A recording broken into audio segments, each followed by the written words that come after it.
Hello, in this video I'm gonna show you how we can enable the dark theme on Motorola Edge 50 Pro. In order to do that, first we need to head to the settings, then go to personalize, scroll down, and over here in the middle at the bottom of the screen we have dark mode button. If we tap on it, then we have three options. We can of course set the light mode, we can set the dark mode, and we can set the transition, which automatically enables dark theme at sunset and disables at sunrise. And this transition works with your location, so you need to enable location when using this feature. And of course location can be found somewhere over here in the quick access. If not, then we can probably find it in this setting over here.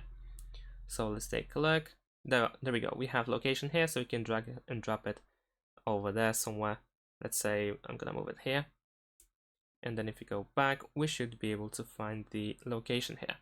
So if you decide to always use the dark mode, or if you want to save the changes, then tap the save button here.